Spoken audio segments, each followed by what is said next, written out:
ሰላም ሰላም ውድ የቻናሌ ቤተሰቦች ሀሁ ኢኳል አካዳሚ የኦንላይን ትምህርት ቤት ነው። አማርኛና ሌሎች የትምህርት አይነቶችን እያስተማር እንገኛለን። በኢሞ፣ በዋትስአፕ፣ በቴሌግራም ከዚህ በታች ባስቀመጥነው ስልክ እየደወላችሁ ኦንላይን መማር ትችላላችሁ። እንዲሁም ለቻናላችን አዲስ የሆናችሁ ሰብስክራይብ፣ ላይክ፣ ሼር እያደረጋችሁ ሰላም ውድ የቻናሌ ቤተሰቦች በዛሬው ዝግጅታችን የአማርኛ ፊደላትን ድምጻቸውን ይዛችሁ ቅርጻቸውን ለመለየት ተቸገርነን ላላችሁ ተማሪዎች ይሆናል ብዬ ያዘጋጀሁትን ቪዲዮ ነው ይዤላችሁ የመጣው። ይህን ቪዲዮ ላይክ፣ ሰብስክራይብ እንዲሁም ኮሜንት ላይ የምትፈልጉትና የተረዳችሁትን በመጻፍ ቪዲዮውን ጀምሩ። ቪዲዮውን እስከ መጨረሻው ይዩት። እንዲሁም ኦንላይን መማር ለምትፈልጉ ከዚህ በታች ባስቀመጥነው ስልክ እየደወላችሁ በኢሞ፣ በዋትስአፕ እና በቴሌግራም መማር ትችላላችሁ። ቀጥታ ወደ ቪዲዮ ስነድ ይቺ ሀ ይቺ ለ ይቺ ሀ ይቺ መ ይቺ ሰ ይቺ ረ ይቺ ሰ ይቺ ሰና ይቺ ተመሳሳይ ድምጽ ነው ያላቸው ሰ ነው የሚባሉ። ሁሎችም ግን የፊደል ቅርጻቸው ይለያያሉ ማለት ነው። እነዚህ የመጀመሪያ ፊደላት ናቸው። ሀ መ ሰ ረ ሰ ብለን እንጠራቸዋለን። የመጀመሪያ ፊደላት ናቸው። ከነዚህ ላይ እንግዲህ ሁለተኛ ለማድረግ ከጎናቸው ቅጥል ስናደርግ ሁለተኛ ፊደል ይሆናሉ። ድምጻቸውም ኡኡ ሚል ድምጽ ከአንደበታችሁ መጨረሻ ላይ ስታነቡ ኡኡ ሚል ድምጽ ይወጣል ማለት ነው። ሁለተኛ ላይ ያሉት እንግዲህ ከጎናቸው ቅጥል በማድረግ ሁለተኞችን መጻፍ ትችላላችሁ። ሁ ሙ ሱ ሩ ሱ እንድገማቸው። ሁ ሱ ሙ ሱ ሩ ሱ እነዚህ ሁለተኛ ላይ ያሉ ፊደላት ናቸው። ሶስተኛ ሲሆኑ ደግሞ ኢ ሚል ድምጽ አላቸው። እያንዳንዳቸው ቅርጻቸው ደግሞ ወደ እግራቸው ላይ ሸፈፍ በማድረግ ሶስተኞችን መጻፍ ትችላላችሁ። ድምጻቸውን ስናነብ ሂ ሚ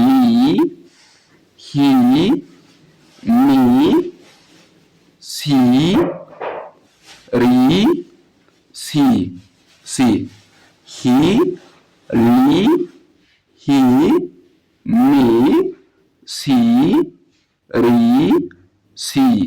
ሲ አራተኛ ፊደላት ደግሞ እንግዲህ ሶስተኛ ላይ እግራቸው ነበር ሸፈፍ ያለው። አራተኛ ደግሞ ባለ ሁለት እግር ከሆኑ የመጀመሪያ እግራቸው ያጥራል ማለት ነው። ቅርጽ አልባ ወይም ባለ አንድ እግር ከሆኑ ደግሞ የተለያየ ቅርጽ ይኖራቸዋል። ባለ አንድ እግር ከሆኑ ወደ ግራ ይጣመማሉ። ባለ ሁለት እግር ከሆኑ የመጀመሪያ እግራቸው ያጥራል። ቅርጽ አልባ ከሆኑ ደግሞ የተለየ ነው የሚሆነው። ለምሳሌ እዚህ ጋር ሀለ ሰረ እነዚህ ቅርጽ አልባ በመባል የሚታወቁ ናቸው። አራተኛ ላይ ሄዳችሁ ስታዩቸው ወደታች ወረደ የተለየ ቅርጽ ነው ያላቸው ማለት ነው። ባለ ሁለት እግር የሚባሉት ሀ ከዛ ሰ ናቸው። እዚህ ጋር እንግዲህ አራተኛ ላይ ሄዳችሁ ስታዩቸው እቺ እግሯ አጠር ያለች ናት። ይችን በተመሳሳይ ከዚህ ጋር ስታዩ የመጀመሪያ እግሯ አጭር ነው ማለት ነው። ስለዚህ ድምጻቸው ደግሞ ሚል ድምጽ ያስተጋባሉ ማለት ነው። እያንዳንዳቸው እነዚህ አራተኛ ላይ ያሉ ፊደላት ናቸው። ሀ ላ ሀ ማ ሳ ራ ሳ ሀ ላ ሀ ማ ሳ ራ ሳ እነዚህ አራተኛ ላይ ያሉ ፊደላት ናቸው። አምስተኛ ሲሆኑ ደግሞ እንግዲህ ከመጀመሪያ ፊደላት ላይ ቀለበት መጨመር ነው። ቀለበታቸው ታች ላይ በቀኝ በኩል ታች ላይ ይሆናል ማለት ነው። እንግዲህ ኤ የሚል ድምጽ አላቸው ማለት ነው። ከአንደበታቸው መጨረሻ ኤ የሚል ድምጽ ያስገባሉ። ስለዚህ ስታነቧቸው ድምጻቸው ሄ ሌ ሄ ሜ ሴ ሬ ሴ ሄ ሌ ሄ ሜ ሴ ሬ ሴ እነዚህ አምስተኛ ላይ ያሉ ፊደላት ናቸው ማለት ነው። ስድስተኛ ላይ ያሉ ፊደላት ደግሞ የተለያየ ቅርጽ ናላቸው። የሚያመሳሰላቸው ነገር ሁሎችም የሚል ድምጽ ያስገባሉ። ስለዚህ ህ ስትሉ ህ የሚል ድምጽ አለው። ል ስትሉ የሚል ድምጽ አለው። ህ ስትሉ ል የሚል ድምጽ አለው ማለት ነው። ስለዚህ እያንዳንዳቸው የሚል ድምጽ እያስተጋባችሁ ታነባላችሁ። ህ ል ህ ከዛ ም ከዛ ስ ር ስ ህ ል ህ ም ስ ር ስ እነዚህ ስድስተኛ ላይ ያሉ ፊደላት ናቸው። ሰባተኛ ላይ ያሉ ፊደላት ደግሞ ባለ ሁለት እግር ያልኋችሁ ቅድም አሉ። ለምሳሌ እቺ ባለ ሶስት እግር ነች፣ የመጨረሻ እግሯ አጣራ ነው። እቺ ባለ ሁለት እግር ነች፣ የመጨረሻ እግሯ አጣራ ነው። አራተኛ ላይ ስታዩት የመጀመሪያ እግሯ ነበር አጣራ። ሰባተኛ ላይ ያለችው ፊደል ደግሞ የመጨረሻ እግሯ አጣራ ነው። ስለዚህ የመጨረሻ እግራቸው የሚያጠር ከሆነ ሰባተኛ ፊደሎች ነው የሚሆኑት ማለት ነው። እያንዳንዳቸውም ኦ የሚል ድምጽ አላቸው። እዚህ ጋር ስታነባው ሆ ሆ ስትሉ ሆ ኦ የሚል ድምጽ ያስተጋባል። ሎ ሆ ሞ ሶ ሮ ሶ ሆ ሎ ሆ ሞ ሶ ሮ ሶ ብላችሁ ታነባላችሁ። እዚህ ጋር ደግሞ እንግዲህ እነዚህ ደግሞ የመጀመሪያ ፊደሎች ናቸው። ሸ ቀ በ በ ተ ቸ የ የ ሸ ቀ በ በ ተ ቸ የ እንግዲህ ከነዚህ ላይ ሁለተኛ ፊደል ለማድረግ ከጎናቸው ቅጥል መጨመር ነው ማለት ነው። እንግዲህ እቺ እንደምታዩት ሁለተኛ ፊደል ስትሆን ከጎኗ ቅጥል አላት። ሌሎችም በተመሳሳይ ድምጻቸው ደግሞ ኡ የሚል ድምጽ ያስተጋባሉ። ስለዚህ ሹ ቁ ቡ ቡ ቱ ቹ ዩ ሹ ቁ ቡ ቡ ቱ ቹ ዩ ዩ እነዚህ ደግሞ ከመጀመሪያ ፊደላት ላይ ግርግራቸው ላይ ሸፋፋ ወደ ቀይ ሸፈፍ ሸፈፍ ስታደርጓቸው ሶስተኛ ፊደል ይሆናሉ። እንግዲህ መጀመሪያ ላይ እንደምታዩት ነፃ ነች። ከጎኗ ወይም ከግሯ ላይ ቅጥል የላትም። ግን ከግሯ ላይ እግሯን በቀይ ወደ ቀይ ሸፈፍ ስታደርጓት ሶስተኛ ፊደል ትሆናለች ማለት ነው። ኢ የሚል ድምጽ አላቸው። ስለዚህ ሺ ስትሉ ኢ የሚል ድምጽ ከአንደበታችሁ ይወጣል። ሺ ቂ ቢ ቪ ቲ ቺ ይ ይ ሺ ቂ ቢ ቪ ቲ ቺ ቺ ይ ይ እነዚህ ሶስተኛ ላይ ያሉ ፊደላት ናቸው። አራተኛ ሲሆኑ ደግሞ ቀደም እንደነገርኳችሁ ባለ ሁለት እግር ከሆነ የመጀመሪያ እግራቸው ያጥራል። ስለዚህ እዚህ ጋር እንደምታዩት ባለ ሁለት እግር ናት። እቺ የመጀመሪያ እግሯ ጣራ ነው። እቺም ባለ ሁለት እግር ናት። የመጀመሪያ እግሯ ጣራ ነው። እቺም በተመሳሳይ ባለ አንድ እግር ከሆኑ ደግሞ ወደ ግራ ይጣመማሉ። እቺ ባለ አንድ እግር ነች። እዚህ ጋር ቀ ከዚህ ጋር ተ ባለ አንድ እግር ነች። ቸ ባለ አንድ እግር ነች። የ ባለ አንድ እግር ነች። አራተኛ ላይ ያሉ ፊደላት ስትላቸው ወደ ግራ የተጣመሙ ናቸው። እነዚህ ባለ አንድ እግር ከሆኑ ነው ወደ ግራ የሚጣመሙ። ባለ ሁለት እግር ከሆኑና ባለ ሶስት እግር ከሆኑ የመጀመሪያ እግራቸው ያጠራል ማለት ነው። እያንዳንዳቸውም አ የሚል ድምጽ ያስተጋባሉ። ስለዚህ ሻ ስትሉ አ የሚል ድምጽ አለው። ቃ ስትሉ አ የሚል ድምጽ አለው። ባ ቫ ታ ቻ ያ ያ ሻ ቃ ባ ቫ ታ ቻ ያ ያ ብላችሁ ታነባላችሁ። አምስተኛ ላይ ያሉ ፊደላት ደግሞ ባለ ቀለበት ናቸው።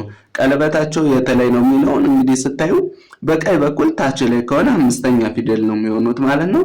ስለዚህ እያንዳንዳቸው ኤ የሚል ድምጽ ያስተጋባሉ። ሼ ቄ ቤ ቤ ቴ ቼ ዬ ሼ ቄ ቤ ቤ ኬ ቼ ዬ ዬ። ስድስተኛ ላይ ያሉ ፊደላት እንግዲህ ቀደም ብላችሁ ካስታወሳችሁ የተለያየ ቅርጽ ነው ያላቸው ብያችሁ ነበር። የሚያመሳስላቸው ነገር ግን ስታነቡ የሚል ከአንደበታችሁ መጨረሻ ላይ የሚያስተጋባ ድምፅ አለው ማለት ነው። ስለዚህ ሺ ሺ ቅ ቅ ብ ብ እና ቭ ቭ ት ት ቺ ቺ ይ ይ ሺ ቅ ብ ቭ ት ቺ ይ ይ። እነዚህ ስድስተኛ ላይ ያሉ ፊደላት ናቸው። ሰባተኛ ሲሆኑ ደግሞ እንግዲህ ባለ ሁለት እግር ከሆኑ አራተኛ ላይ የመጀመሪያ እግራቸው ነበር የሚያጠራው። ሰባተኛ ሲሆኑ ደግሞ የመጨረሻ እግራቸው ያጠራል። እንግዲህ እነዚህ ስታዩ የሸ ቤተሰብ ሰባተኛ ላይ ሾ ሾ ምንድናት? እግሯ አጣራ ናች። እንደገና ደግሞ የበ ቤተሰብ መጨረሻ ላይ ሰባተኛዋ ቦ እንደምታዩት እግሯ አጣራ ነው ማለት ነው። ሌላ ደግሞ ባለ አንድ እግር ከሆኑ ደግሞ ካናታቸው ላይ ቀለበት አላቸው። ካናታቸው ላይ እንደምታያቸው ቀለበት አላቸው። ባለ አንድ እግር የቀ ቤተሰብ መጨረሻ ቆ፣ የተ ቤተሰብ መጨረሻ ቶ፣ የቸ ቤተሰብ መጨረሻ ቾ፣ የየ ቤተሰብ ዮ። አናታቸው ላይ እንደምታያቸው ቀለበት አላቸው። ስለዚህ አናታቸው ላይ ቀለበት ካላቸው መጨረሻ ፊደሎች ናቸው ብላችሁ መጨረሻ ድምፅ ኦኦ የሚል ድምፅ እያሰማችሁ ማንበብ ትችላላችሁ። ይሄው ስናነባቸው እንግዲህ ሾ ሾ፣ ከዛ ቆ ቆ፣ ከዛ እቺ ቦ ቦ፣ ከዛ ቦ ነው እንላት እቺ ቦ፣ ከዛ እቺ ቶ ቶ፣ ከዛ እቺ ቾ ቾ፣ ከዛ እቺ ዮ ዮ። እንግዲህ እነዚህ ሰባተኛ ላይ ያሉ ፊደላት ናቸው ማለት ነው። እነዚህን ደግሞ ስናይ እንግዲህ ቀደም እንደነገርኳችሁ ባለ አንድ እግር ባለ ሁለት እግር የሚለውን እያስታወሳችሁ ቅርጻቸውን መለየት ትችላላችሁ። ድምጻቸውን ደግሞ ከኔ ጋር እየተከተላችሁ እየጻፋችሁ መከታተል አለባችሁ። ይቺ ነ ነ፣ ከዛ ኘ ኘ፣ ከዛ አ አ፣ ከ ከ፣ ኸ። ሶሪ ይቺ ቅጠል የላትም እዚህ ጋር በስተት ነው የተጻፈችው። ቅጠሏን አጥፍታችሁ ትጽፋላችሁ ወይም ድምጿ ሀ ብላችሁ ነው የምታነቧት። ከዛቺ ወ ወ፣ ከዛቺ ዘ ዘ፣ ነ ኘ፣ አ፣ ከ፣ ኸ፣ ወ፣ ዘ ዘ። እነዚህ የመጀመሪያ ፊደሎች ናቸው። ሁለተኛ ሲሆኑ ደግሞ ኡ የሚል ድምፅ እያሰማችሁ ማንበብ ትችላላችሁ። ኑ ኑ፣ የነ ሁለተኛ ኑ ከጎኗ ቅርታ ሲደረግ፣ የኘ ሁለተኛ ኙ ኙ፣ ኑ ኑ፣ ኡ ኩ፣ ሁ፣ ው፣ ዙ ዙ፣ ኑ ኙ፣ ኡ ኩ፣ ሁ፣ ው፣ ዙ ዙ። ሶስተኛ ሲሆኑ ደግሞ እግራቸው ላይ ሸፈፍ ሸፈፍ ይላል። ኢ የሚል ድምፅ እያሰማችሁ ኒ ኒ፣ ኢ፣ ኪ፣ ሂ፣ ዊ፣ ዚ ዚ። ስለዚህ እያንዳንዳቸው ከእግራቸው ላይ ሸፈፍ ሸፈፍ ማድረግ ነው ሶስተኛ ፊደሎች የሚጠበቅባቸው ማለት ነው። አራተኛ ፊደላት ደግሞ ባለ ሁለት እግር ከሆኑ የመጀመሪያ እግራቸው ያጠራል። ባለ አንድ እግር ከሆኑ እንግዲህ እዚህ ላይ እንደምታቸው የተለያየ ቅርጽ ነው ያላቸው። እነዚህ ይችና ይች ተመሳሳይ ባህሪ ያላቸው። እነዚህ ባለ ሁለት እግር ከሆኑ ግና የመጀመሪያ እግራቸው ያጠራል።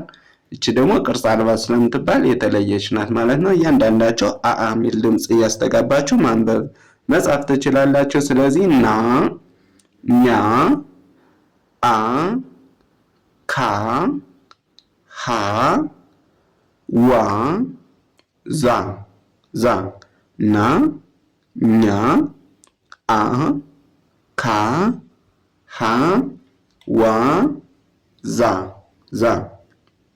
አምስተኛ ደግሞ እንግዲህ ከመጀመሪያ ፊደሎች ላይ ቀለበት ጨምሮባቸው አምስተኛ ፊደል ይሆናሉ። ቀለበታቸው የተለያየ ነው። በቀኝ በኩል ታች ላይ መሆን አለበት። ስለዚህ እያንዳንዳቸው ኤ የሚል ድምጽ ያስተጋቡ ተመሳሳይ የሚያደርጋቸው ነገር ኤ የሚል ድምጽ ያስተጋባሉ ማለት ነው። እያንዳንዳቸው ስናነባቸው ኔ ኘ ኤ ኬ ሄ ዌ ዜ ዜ ኔ ኘ ኤ ኬ ሄ ዌ ዜ ዜ እቺ ስድስተኛ ፊደል ነች። እያንዳንዳቸው የሚል ድምጽ አላቸው፣ ግን ቅርጻቸው የሆነ የሚያመሳስላቸው እንደ አራተኛ ፊደላት ቀለበት ወይም እንደ አራተኛ ፊደላት እግረ አጣራ ወይም እግረ ሸፋፍ አይደሉም። የተለያየ ቅርጽ ነው ያላቸው። ስለዚህ ድምጻቸውን እየተከተላችሁ እያነበባችሁ እየጻፋችሁ መለማመድ ይኖርባችኋል። ይቺ ን ን ን ከዛ ኒ ኒ እ ክ ህ ው ዝ ን ኒ እ ክ ህ ው ዝ ዝ እቺ ሰባተኛ ፊደል ናቸው። እንግዲህ ከናታቸው ላይ ቀለበት ያላቸው አሉ። ባለ ሁለት እግር ከሆኑ መጨረሻ እግራቸው ያጠራል። ስለዚህ እያንዳንዳቸው ኦ የሚል ድምጽ አላቸው። ኖ ኖ ከዛ ኞ ኞ ከዛ ኦ ኦ ኮ ኮ ሆ ሆ ወ ወ ከዛ ዞ ዞ ኖ ኞ ኦ ኮ ሆ ወ ዞ ዞ። ለዛሬ ይዤላችሁ የመጣው ቪዲዮ ይህን ይመስላል። በቀጣይ እስከምንገናኝ ሰናይ ቆይታ